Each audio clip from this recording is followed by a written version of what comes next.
Olá pessoal, tudo bem? A gente vai dar continuidade ao assunto da disciplina de Projeto Elétrico 2, curso técnico em edificações, com o assunto de dimensionamento de disjuntores, certo? E também dimensionamento de dispositivos de segurança, que são DR, DDR e IDR.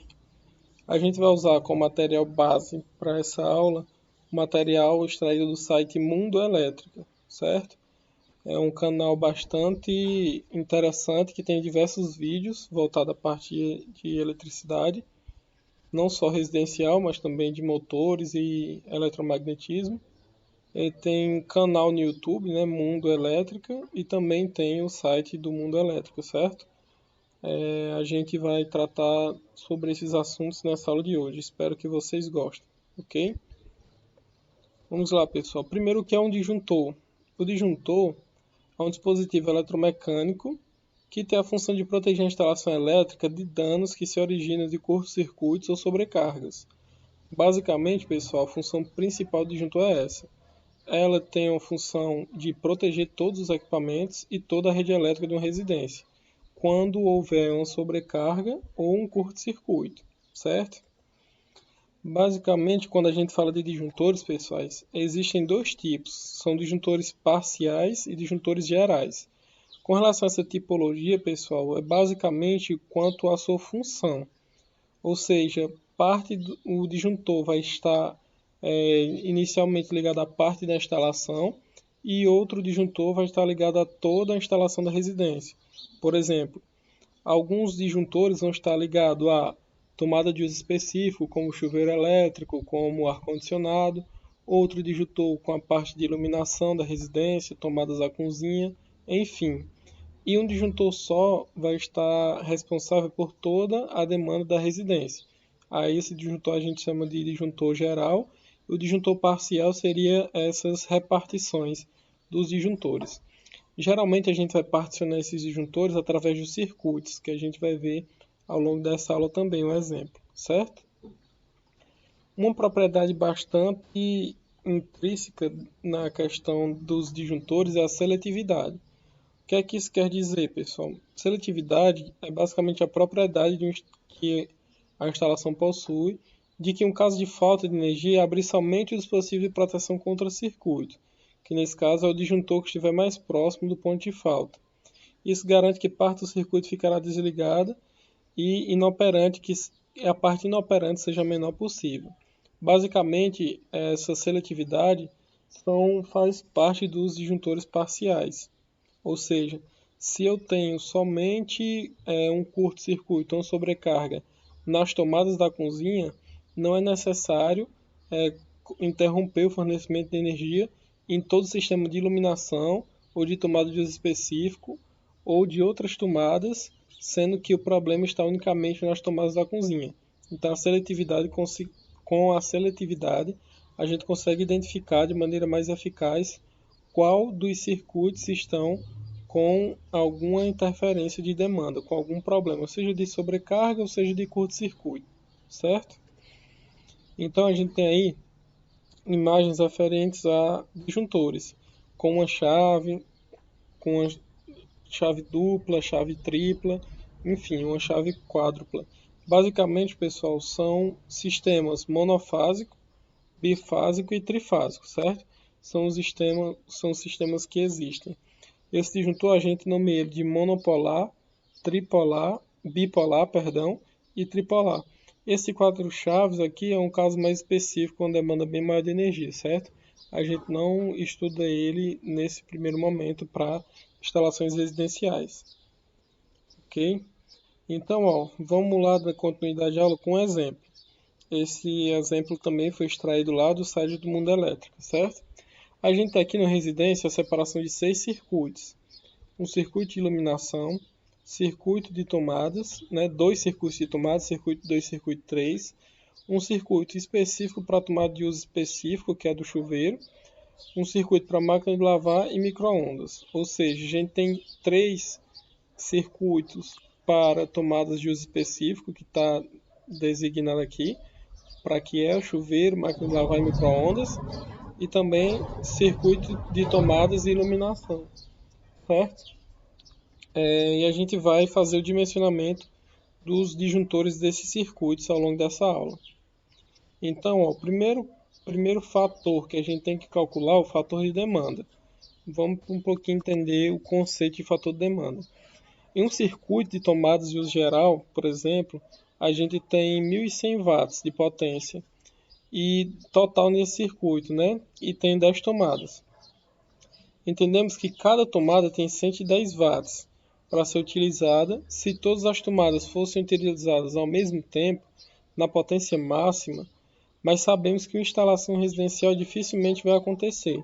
Então, nesses casos, o fator de demanda adequado para aproximar a potência que realmente vai ser utilizado na forma de dimensionar o disjuntor, para que uma corrente mais próxima da média de utilização garanta uma melhor proteção e seletividade. O que é que esse texto está querendo dizer, pessoal? Está querendo dizer que numa residência, se eu tiver 40 tomadas de 110 volts, dificilmente eu vou usar todas as tomadas com a potência máxima durante 24 horas por dia.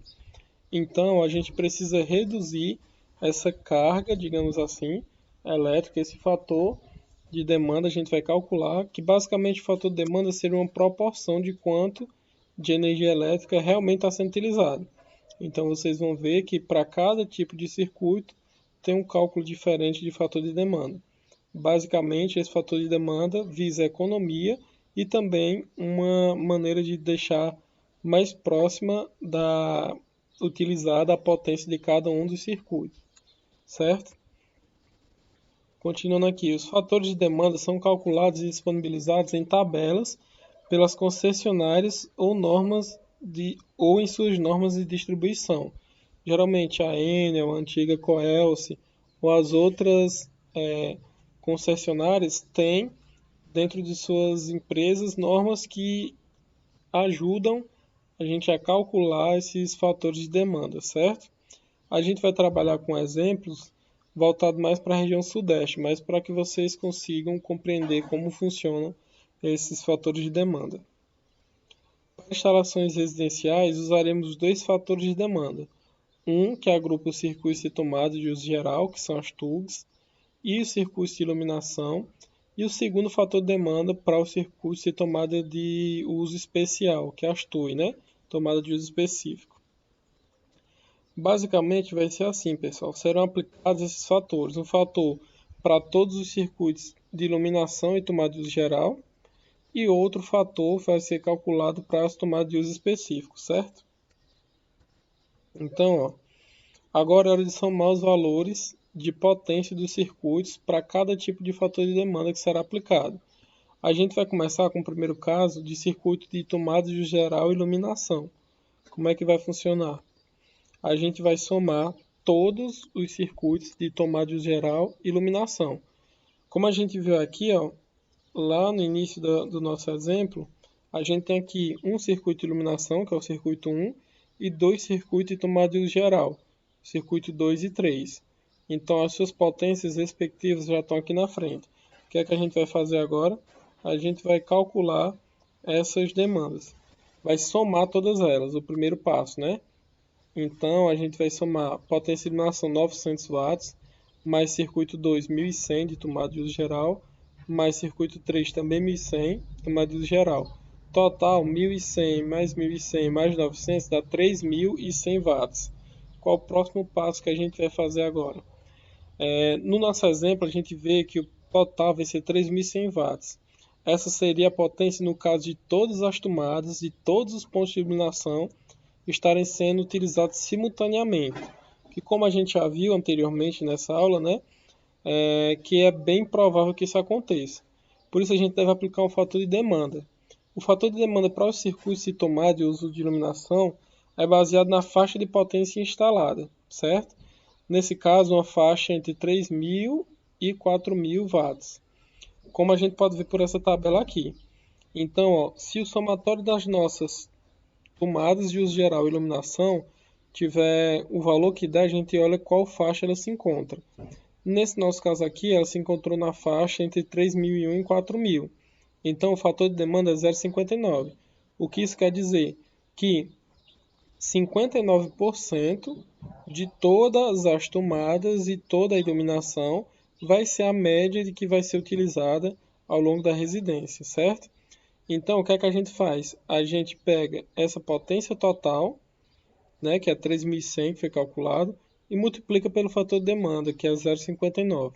Então, 3.100 vezes 0,59 dá igual a 1.829, certo?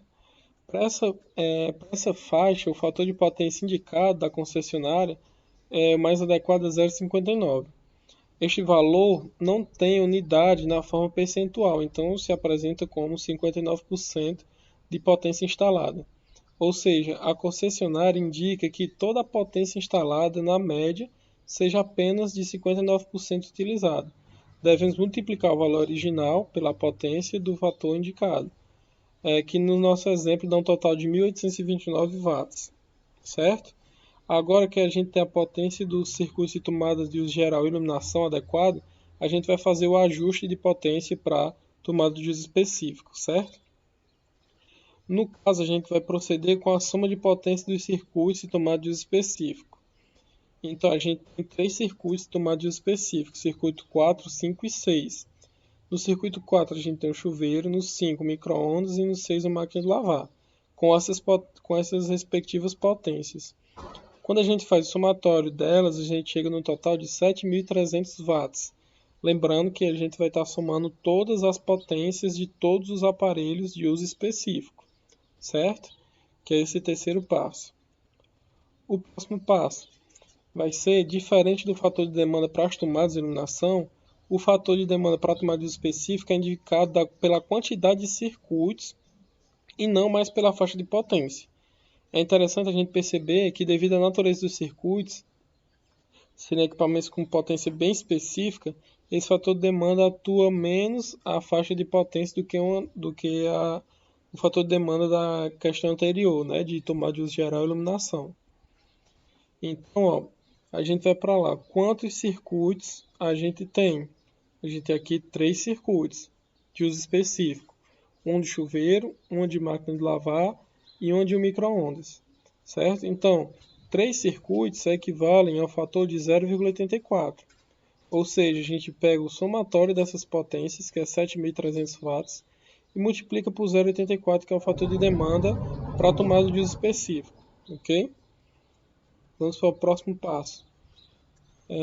Com o fator de demanda calculado, indicado pela concessionária, que é de 3 circuitos, né, de uso específico, é de 84%, ou seja, toda a potência nestes circuitos, na realidade, em média, cerca de 84% deles é que será utilizado no dia a dia.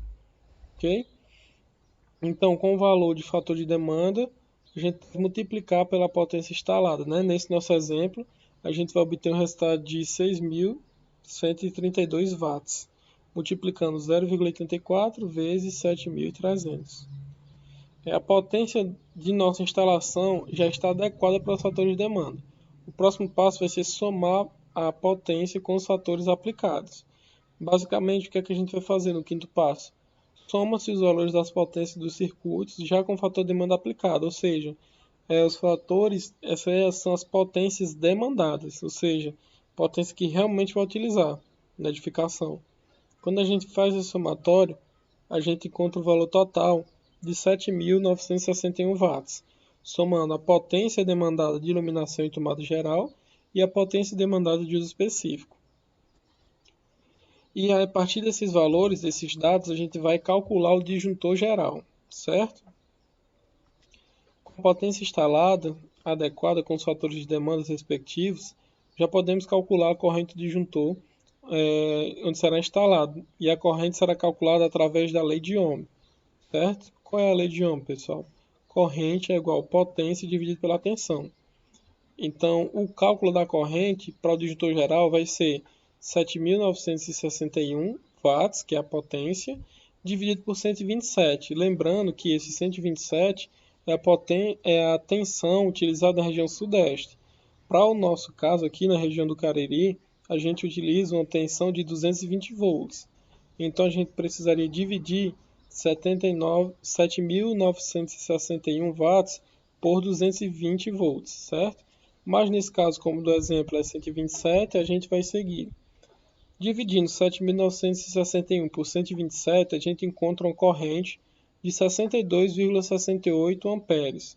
Isso vai nos dar, em média, um disjuntor mínimo de 63 amperes, certo? O disjuntor geral, para esse exemplo, será um disjuntor de 63 amperes para uma tensão de 127 volts. A escolha da faixa da corrente depende da disponibilidade dos fabricantes. Os fabricantes da Schneider de elétrica possuem uma linha ISE 9 de disjuntores e outros componentes.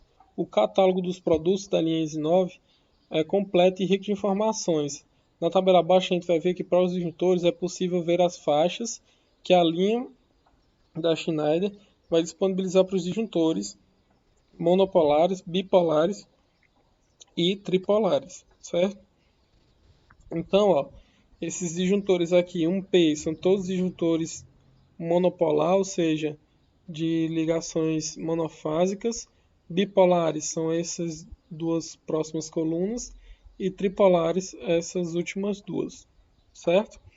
Então, ó, por essa tabela de disjuntores, a gente chegou aqui até o disjuntor de 63 amperes, certo? O que é que falta a gente escolher? A curva desse disjuntor, certo? Que a gente vai ver em outras aulas mais na frente. E agora, pessoal, com o disjuntor instalado, o que é que a gente precisa compreender? Que existe também dispositivos de segurança, que é o caso de DR, DDR e IDR. Vamos entender um pouquinho sobre cada um deles. O dispositivo de segurança DR, pessoal, ele também é conhecido como dispositivo diferencial residual. Ele é um dispositivo de proteção que faz parte do circuito elétrico e tem a função de detectar qualquer fuga de corrente e desarmar o circuito. Essa fuga de corrente também pode ser um choque elétrico, como um exemplo. Então, qualquer tipo de fuga de corrente do circuito, esse dispositivo residual tem a capacidade de identificar e fechar o circuito automaticamente. Em que é que isso vai facilitar, pessoal? Vai facilitar na questão de proteção, principalmente à saúde de vidas humanas que a gente tem em contato com a corrente elétrica. Foi declarado como um dispositivo obrigatório em instalações elétricas pela ANBR 5410, que é a norma de instalação elétrica de baixa tensão, no ano de 97. Mesmo sendo obrigatório há tanto tempo, desde 97 até hoje, né, grande parte das instalações do país não possui esse tipo de dispositivo. Isso porque os eletricistas, entre aspas, né, que fazem a instalação, não conhecem como é que funciona o dispositivo e geralmente negligenciam o ponto de utilização, não seguindo a norma, certo? Qual a função primordial dos dispositivos residuais? É a proteção de pessoas, certo? A gente vê aí na imagem uma criancinha colocando a mão na tomada. Se nos circuitos dessa edificação tiver um dispositivo residual, um DR, ele vai identificar automaticamente o choque que vai ocorrer nessa criança e fechar o circuito ou disparar o disjuntor, como a gente chama, no menor tempo possível. Isso vai fazer com que ajude na vida, na preservação da vida das pessoas, né? Porque vocês sabem que quanto menor o tempo de exposição ao choque, menor vai ser as consequências. A gente vai ver também ao longo dessa aula. O dispositivo DR, ele possui três grandes vantagens que a gente vai ver. Primeiro, ele minimiza as consequências de choques elétricos que poderiam causar sérios danos ao usuário da instalação elétrica. Segundo, diminui e protege contra desperdício de energia elétrica por conta das fugas de corrente. E o terceiro, ele diminui a chance de possível curto-circuito na instalação elétrica, que pode ocasionar algum tipo de incêndio, certo? Então, são essas três primordiais vantagens, né? Mas o que seria uma fuga de corrente, pessoal? Uma fuga de corrente pode ser caracterizada como uma corrente elétrica fluindo para um ponto além do circuito original, ou que resulta nela sendo escoada para outras massas que ofereçam diferença de potencial, ou que estejam aterradas, certo? Por exemplo, um corpo humano é uma diferença de potencial, né? E a gente está em contato diretamente com o solo, então a gente também transmite corrente elétrica. Então, o ser humano também pode ocasionar ser o receptador, digamos assim, de uma fuga de corrente, certo? Em circuito fechado, né, normal, uma corrente elétrica flui entre os condutores fase e neutro, ou fase-fase. Quando há algum outro caminho por onde ela possa percorrer, acontece o que chamamos de fuga de corrente. Ou seja, qual o caminho natural? A corrente elétrica sai do disjuntor e percorrer toda a fiação, alimentar os aparelhos, né, elétricos e tomada de específico, gerar iluminação e retornar com o fio neutro, né? Vai pelo fio fase e volta pelo fio neutro. Quando acontece qualquer tipo de desperdício de energia por algum outro caminho diferente, seja por um choque elétrico, seja por uma má instalação de um produto, há nesse caso a denominação de uma fuga de corrente, certo? Então, essa fuga de corrente pode ocorrer devido a alguns motivos, como esses aqui que a gente vai ver agora. Cabos desencapados podem gerar fuga de corrente, baixa isolação ou isolação mal feita, cabos rompidos, né, quando estão encostados com alguma massa, ou seja, se eu tenho um fio descascado e alguma pessoa toca nele, vai ter uma consequência que é uma fuga de corrente, uma descarga elétrica, certo?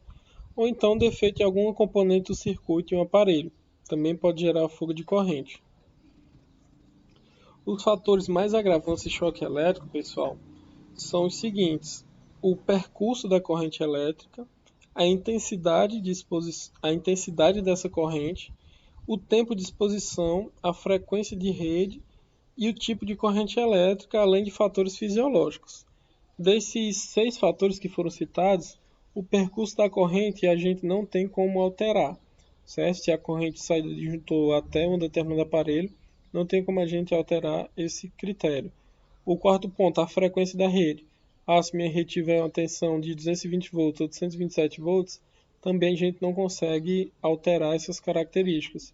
O tipo de corrente, pessoal, se a corrente é alternada, se é corrente contínua, a gente também não tem como alterar esses fatores, além de fatores fisiológicos, por exemplo, se for um homem ou uma mulher que tem porcentagens diferentes de água no corpo, além de crianças, idosos ou pessoas adultas, também são variáveis muito inflexíveis que a gente não tem condição de controlar, certo? Mas existem dois fatores que são absolutamente controláveis, que é a intensidade do choque elétrico e o tempo de exposição da pessoa naquele choque, que é justamente nesses dois pontos onde é a área de atuação de um dispositivo residual. Ele vai tentar, no menor tempo possível, com a menor intensidade possível, desarmar o circuito, fazendo com que a vítima, né, tenha mais tempo para conseguir algum tipo de ajuda ou de socorro médico, certo? Basicamente, pessoal, a gente tem essa tabela de percepção de choque elétrico, certo? A gente tem as correntes e quais as suas consequências, né? Então, a gente tem aqui, ó, 1000 microamperes, né, que é esse primeiro aqui de cima. A gente vai começar pelo contrário, vamos começar pela escala correta, né? De baixo para cima, vamos dizer assim. De 1 até 10 microamperes, a gente tem uma limiar da percepção. Ou seja, a gente sente uma correntezinha se for, no caso a gente sofrer algum tipo de fuga de corrente, certo? De 15 microamperes até 30 microamperes, a gente tem uma pequena contração muscular, certo? Que nesse caso aqui, nenhum efeito perigoso se houver interrupção até 5 segundos. Então, até 5 segundos com a potência de 30 microamperes, no máximo vai acontecer uma contração muscular. De 50 até 100 microamperes, já vão aparecer queimaduras graves e parada respiratória. E aí a gente continua nessa progressão, né? Que de 50 a 100 a gente tem queimaduras graves e parada respiratória. De 200 a 500 microamperes a gente tem uma fibrilação cardíaca, ou seja, um descompasso, né, no coração. E de 500 até 1000, né, a partir de 500 a gente já tem uma parada cardíaca. Então, os efeitos quanto à intensidade é muito grandes e de muitas vezes irreversíveis quando a potência é bastante elevada, certo? E a gente tem aqui, ó, esse fator, né, até 30, que é o limite para a parada respiratória, certo? Depois disso, então, até 5 segundos é um fator bastante relevante. Então, no máximo, o nosso aparelho deve desarmar, né, o nosso dispositivo residual em no máximo 5 segundos ele tem que atuar, ok? Para evitar a parada respiratória. Então, ó, continuando aqui, a gente tem ó, o tempo de ação do IDR. De um IDR, pessoal, o tempo de ação dele, visto por esse aparelho aqui, ó, em o tempo x1 e x2, ou seja, o tempo que foi identificada a fuga de corrente para o tempo que foi desativado, foi de 7 microsegundos, ou seja, foi de 0,007 segundos. É um tempo bem abaixo dos 5 segundos que são propostos no máximo para que ocorra uma parada respiratória, certo? Então a eficiência é muito grande desses aparelhos, ok? É cerca de frações de segundos para desativar, que isso é uma notícia boa, né? Quanto menor o tempo de exposição das pessoas ao choque, melhor é, certo? Menos consequências, né, vão ter essas vítimas de choque, certo? Então, ó, a gente tem as classes dos DR, certo? Quais são elas? As classes para IDR e DDR são classes AC, de corrente alternada, ou seja, ela detecta correntes residuais alternadas e são normalmente utilizadas em instalações elétricas residenciais, comerciais e prediais, como também instalações elétricas industriais com características similares. Então, ó, além de conhecer a funcionalidade desses aparelhos, a gente vai precisar entender qual tipo de aparelho é mais adequado para cada situação. No nosso caso, para residências, o mais adequado são os IDRs e DDRs, né, da classe AC, que é de corrente alternada, certo? A gente tem, pessoal, também a classe A, que são correntes alternadas e contínuas pulsantes. Basicamente, ela detecta correntes residuais alternadas e contínuas pulsantes, né? Esse dispositivo geralmente é aplicado em circuitos que conectam recursos. Então, ó, basicamente, eles detectam circuitos que tenham recursos eletrônicos que alteram de forma de onda senoidal, ou seja, de forma de ondas de senos, certo? Basicamente, são aplicados nesses circuitos. A gente tem também, pessoal, as classes, os DRs da classe B, corrente contínua, certo? Ele detecta correntes residuais alternadas, contínuas pulsantes e contínuas puras, certo? Esse dispositivo ele é mais utilizado quando, quando tem corrente alternada, normalmente de potência trifásica, certo?